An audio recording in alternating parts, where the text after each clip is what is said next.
I don't usually start off interviewing with a news bit, but seeing as your van totally caught on fire a couple of weeks ago, I think I'd like to start there, Sure. if that's all right with you. Yeah, for sure. Do you have any idea how that started? How it Yeah. happened? Well, we had stopped to change the baby's diaper at at a pit stop, and I don't remember where we were. Oh yes, of Okay. course, that's where we were, and that's where we stuck. We were stuck for 3 days. Yes, so we stopped, and then when we got back in the car and started the vehicle, it kind of went. Something went like backfired, and and then we said, okay, that's not doesn't sound good, and we hit the gas, and something didn't sound right. Something I don't know anything about it, right? But something sounded like something was not sounded the way it sounded before. Okay. And then there was like a Jiffy Lube nearby, and so we just said, let's try it and see if they can check it out for us quickly and see if we can go on or we have to so they quickly took a look and they said, yeah, we're not mechanics, but it looks like this is what's happened and you guys should spend the night here. You shouldn't continue to Thunder Bay, but go check it out in the morning. Go to this guy. They were all very kind. They gave us a number. And so we said, can we drive to a hotel? I'm like trying to book a hotel 5 kilometers away. They said, sure, no problem. My friend drove all the way to Thunder Bay with the same thing happening to his van. So we get in the car, back in the van, we start driving. And the second I started to smell smoke, somebody was like frantically pulling us over. So what? Took about once we like the second we saw that, I don't even remember taking the kid out of the car seat. I don't remember opening the door. I don't remember anything. I just remember like getting everybody out. Everybody was like jumping into the bushes. It was like we were like standing like this waiting for the explosion. Really crazy. And then yeah, by the time we were out, like the whole thing was already in flames. So it was intense. It was intense. And you got your instruments out, but nothing. Well, the thing is, else, we had a correct? trailer. We had a trailer. So whatever was in the trailer was saved. Whatever was in the van, which was acoustic guitars, computers, all our personal stuff, stroller, yeah, everything, cell phones, like everything. All that was all the personal stuff, passports. Hockey coach came by. He's like, if you want to save your gear, Let's his name is Jason Lang, guy, coach. He's on his way to hockey game. He sees this, unhooks he's like, let's unhook it right now, guys. Let's do it. So we were just like, okay, let's do it. And four of us unhooked this 100, I don't know how many 100 pounds this thing is, filled with gear. We just pushed it away as it's burning, trying not to get burnt. I'm singing Beatles songs to Ben, trying to calm him down. Everything's okay. Too, for the kid off in the bushes and water. Yeah.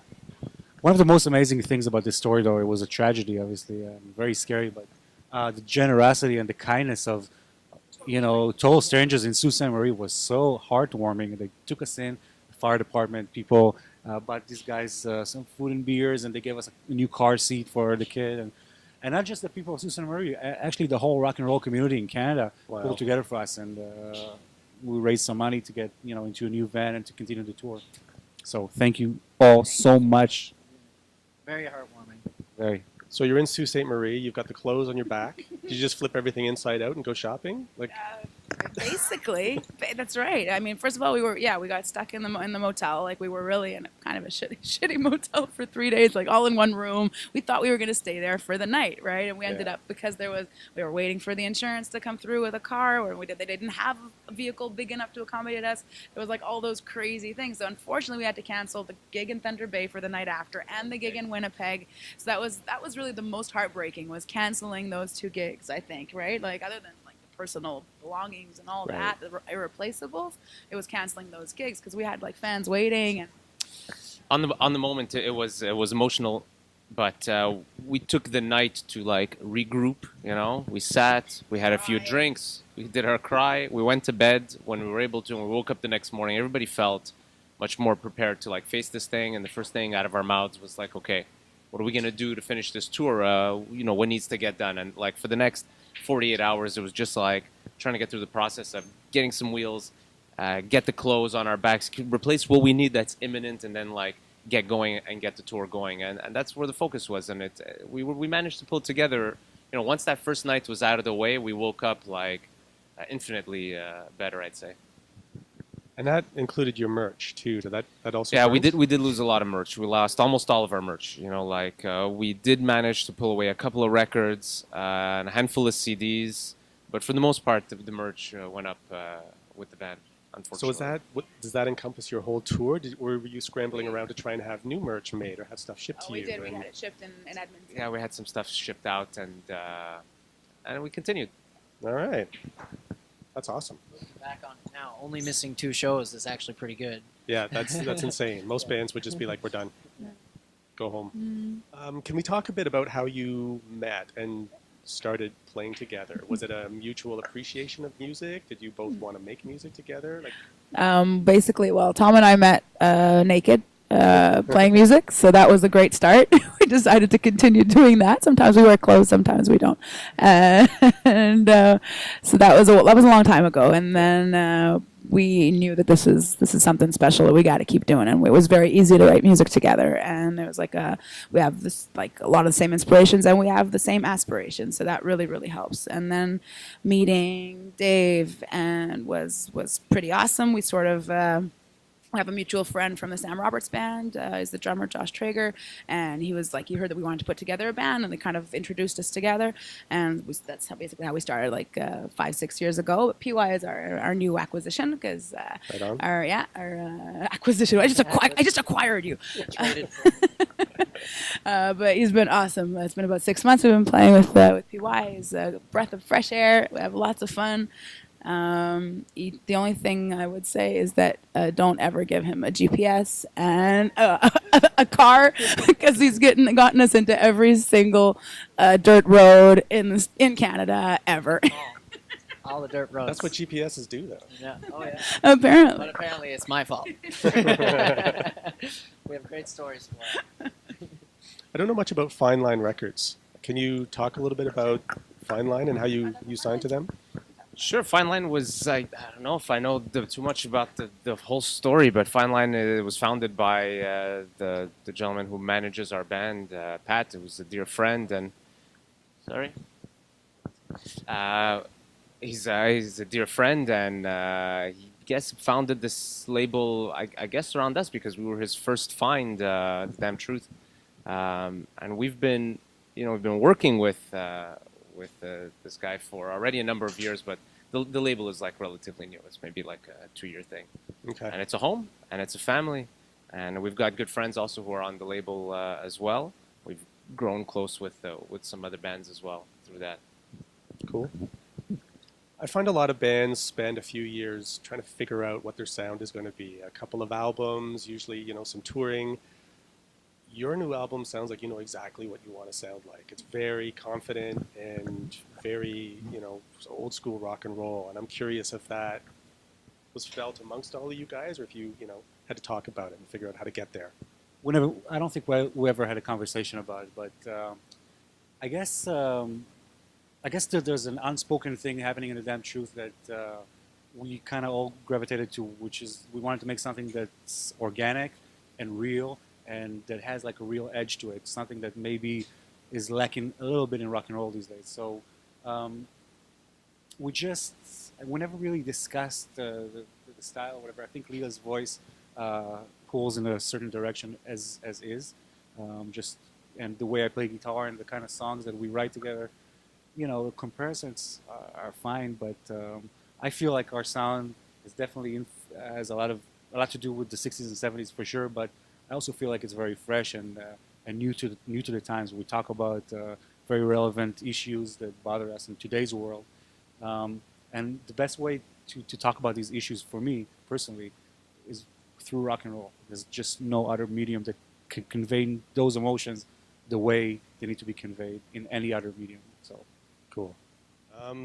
There's anthems on the album as well. The title track, Devilish Folk, total 70s rock and roll anthem, and as far as I'm concerned. So kudos to you for that as well. thank you. Tell me how you wound up being selected to contribute music to the Yves Saint Laurent commercial. That's pretty amazing. Thank you. Yeah, it's kind of like a dream. Like, I got off stage and I was approached by someone who was there saying, "I have an interesting opportunity for you if you're willing to listen." And I was like, "Sure, I'm always willing to listen." And I'll call you tomorrow. I kind of blow it off, thinking, okay, maybe he's just another guy having an opportunity. Right. But the next morning I got an email, and it was from a legit advertising house. in Montreal, and would you be interested in doing? I have this campaign. He didn't tell me it was Yves Saint Laurent, but I think your voice would be perfect for this commercial. I'm like, commercial, okay, that's kind of the farthest away from what I thought I was gonna be doing. But I said, well, why not? Well, what's the song first of all? Like what it? So he kind of told me that it was like we're looking at a few things. We're looking at like an Edith Piaf song. We're looking at like a French song. We're looking at this U2 song, but the Jack White version. So that already like rang a little thing. I never heard it, but I listened to it and I really liked it. I love Jack White and I love all his endeavors, and I'm really I'm a fan, no, like big time. So that really rung true to me. And I also thought, well, why not try saying something in French? Why not try something different that I've never done? And maybe I can make some money out of it, and we can continue recording and doing more shit. So, so I went in like really with no expectations, and I think I kind of blew myself away, I must say, because like when I look at that, I had like the visual to go with of the movie, of the commercial was already made, and I really just sang my heart into it, and I'm listening to it till today, and I'm really proud of it. I'm really, I don't know. I think there's something a little almost like magical to it, and it's like I can say that just because I never wrote that song and I have no connection to it, and I just like really felt it. And when I listen back, I feel like there's something to it, and I've been getting ever since. I've been getting emails from all around the world, like people are latching onto it and wanting to hear more and hearing about us and becoming fans of the band and following. And so I guess it did what it was supposed to. So I'm happy with that. Well, the days of curated music video shows they're long gone. So you pop something up on video, up on YouTube, you hope it goes viral, right? But here's a commercial that's got almost 1 million views, sort of doing that work for you. Yeah, it's pretty cool. And you got paid to do it. I mean, it's the opposite of a music video, really. It's pretty cool. Yeah, absolutely, absolutely. It's amazing. Right? Like, yeah, I think so. Are you seeing older fans at your shows? Being that every article that I read about you, you're compared to a band that was big in the 60s or early 70s. So you'd be attracting people of my vintage, It's close really to 50. awesome, man. So We see everything. We see like the grandpa coming with his son, with his granddaughter. Sometimes they're like 18-year-olds. Sometimes they're like underage. Like there's everything. And I think that's what rock and roll does. It unifies, There's no age to it. Like if you like rock and roll, doesn't matter how old you are. You're going to get it. Can you tell me what it's like touring with your son? You can start. It's pretty crazy. We played our last show before Leah gave birth. She was 8.5 months pregnant. We opened for 3 Days Grace, and she gave birth, and it was a magical thing for us. And when he was 2 months, we went on our first cross Canada tour with him, which was pretty nuts. But I think he has it in his blood. And he's used to touring, and he loves new people, and he loves checking out the road and checking out different places and being in a different place every night. And from my perspective as his father, anyway, it's almost like a dream come true to bring up a boy like that. I'm really happy about it. He introduces himself like drummer. I'm a drummer. He shakes your hand, drummer. And so he's already got his chosen path in life, and he's always got drumsticks, and he loves every part of like the tour and every part of, he might grow up to be like a lawyer and like hate us and like, be really angry at what we put him through, but for the moment I think he's having an awesome childhood. I'm glad you have the foresight to think that way. Oh yeah, it could happen. Absolutely. He's gonna have to rebel against something. Can you tell me how you wound up working with Enzo Sarto? That was awesome. That was like a calling. Like we walked into a gallery in Montreal that we like, an art gallery, and it's called Station 16, and it was just one of the first things that are up on the wall, and it just struck us. It was like we were at the time we were going back and forth thinking we were talking with a bunch of artists, and like we really wanted it to be special and to be meaningful, and we were looking for something, and when we saw that, it was like, okay, our search is done. Like, this is what we want. It's captured. This is Devilish Folk to its essence. But we're like, how in the hell can we get this? This is a beautiful work of art that's already, it belongs to, the world. And it's how are we going to commission this? And it was quite on a table. At first, like, we really didn't know what to do. We really, like she said, we really didn't know what to do with it. And the price tag on that photo was also, I don't even want to say the number because it was insane. nothing that we can attain. But Yeah. the power of the internet is pretty amazing. And Enzo Sarto is obviously not his real name. He's a street artist. He Yeah. does things that are illegal, so he goes under a different name, and he's very hard to get a hold of. Sorry. So I did my research, and I eventually managed to get a hold of him. And I emailed him, the record before it was mixed, and I told him what we're all about, and sent him a little bit about ourselves, and he was into it. He loved the record from day one, and he wanted to take on the yeah. He'll definitely let us use the artwork, and more than that, we went down to Boston and we actually shot a few things for the inner sleeve of the record with him too. That's phenomenal. This is like the question you hear a bit, but I'm going to ask it anyway. It's about how you write. Do you feel like you've got a particular regiment that you follow when you're coming up with music, or is it something that's organic? Is it something you jam? Do you work individually? I think every song is different, and like some things I don't know, some things come out of nowhere. Some things you think of for years. I don't think there's one answer to that, and it's super individual.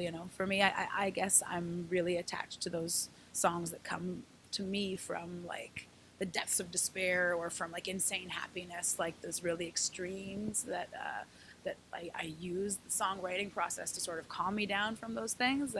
So I guess those ones that are really personal, it's like a process, right? So for me, those are the ones that are really close. Then there's like, I don't know, Tom sometimes comes up with these like insane like political bashing lyrics that are so poignant and and they just have to be put to music, and then we go into the space and we just start jamming them, and something really organic will come from all of us together. And there's so many ways. Yeah. Right on.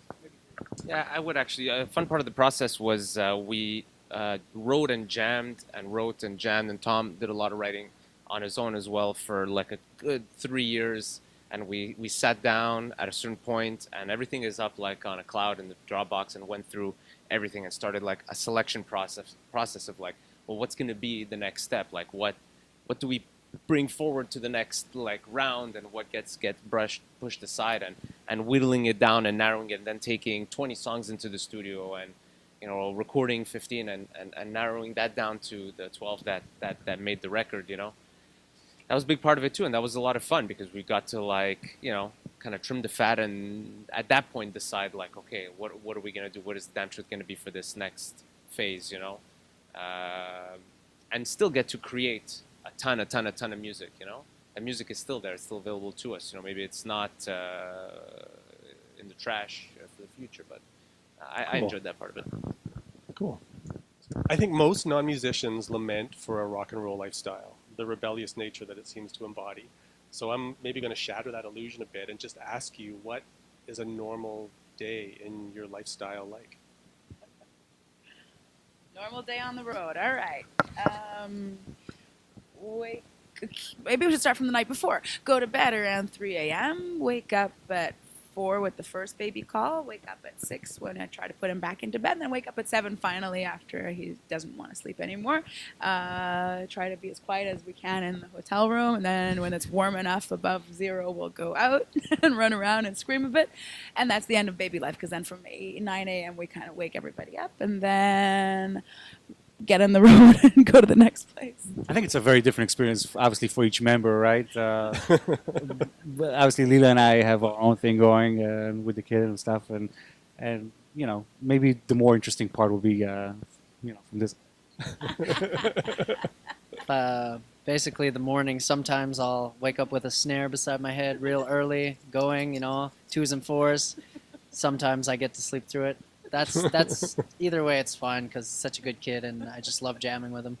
But throughout the day, it's actually pretty cool. On tour, we get to see the countryside, and then we unload. Once the unloading's done, that's when the fun begins. The work is done, the show's coming up. We can have a few drinks, meet some people.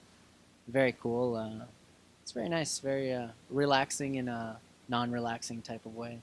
Cool. I think the coolest part about touring is just to be on the move all the time and change your environment, and you get to meet different people, because like everywhere you go there's different people are different everywhere in the world, right? and that's just really cool to kind of like absorb that and go through those like moods and moments and you know, it's maybe not like trashing a hotel room on like a big fucking rock and roll style rock, I don't know, but that's really the coolest part about traveling for me. We're too docile for trashing rooms.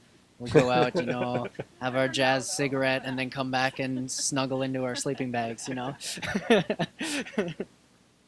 No, I just wanted to say that, you know, you were talking about a rock and roll lifestyle, and there's all these bands that are doing rock music and touring and all of that, but it's, you know, it's I don't want to say it's an illusion or it's like you know, smoke and mirrors, but there's a job to do and there's work to be done, and there's a lot of travel time, and our situation, it being unique from a lot of bands, you know, traveling as a family and with a kid, it forces us to put the focus where the focus needs to be put, which is on the work and on the music and on the performance and getting where we need to get, and taking good care of ourselves as well, because, you know, we're trying to take care of a kid, trying to get rest, trying to like get good food and perform well and make the most of the time that we do have, and why we're out in the first place, which is, you know, to take the music to the people. So it's unique circumstance, but it really makes us focus on like the important stuff. And well, maybe we don't do what you know, some of our biggest rock star idols do, or not so much of it, but we know where the focus is, Right. and that's a huge asset, I think, that we have that maybe a lot of bands don't have. You know, it's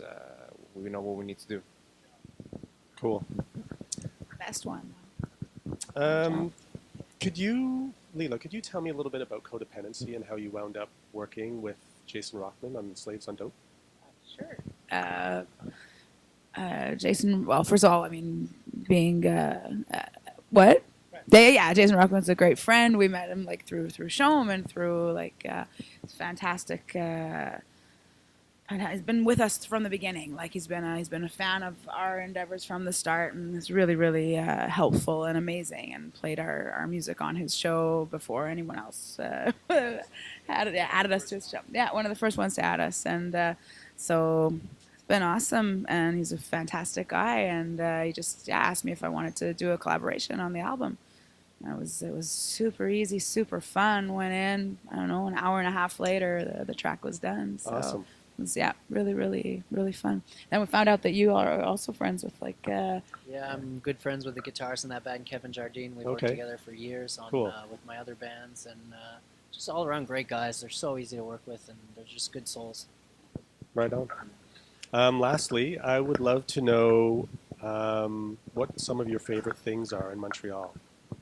Bonus points if it's favorite musical things.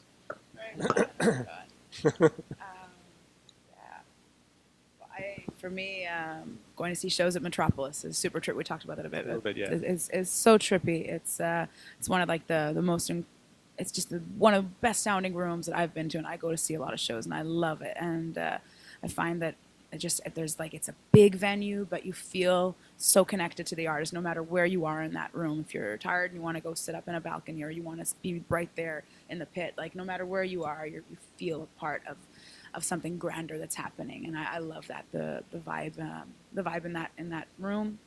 It's a really special thing. Cool.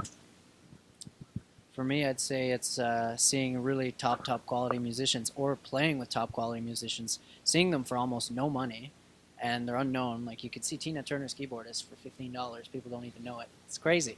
Or you can jam any style, anything you want to do. There's a jam out there for you. You could just go, you know, and as long as you can play, you're in. So it's a great city for that. Right on. I like to see the shows in the smaller rooms. Actually, there's quite a few like little clubs where you can cram like 60, 80 people in there, and the caliber in Montreal is very high. The creative caliber is very high, and you can see some of the best in these like really intimate places like Lesko or Turbo House. And I like being close, and it's too small and too loud, and you get to really like get right into the music. You know, I'm more into that. Right on. The smoke meat. Done.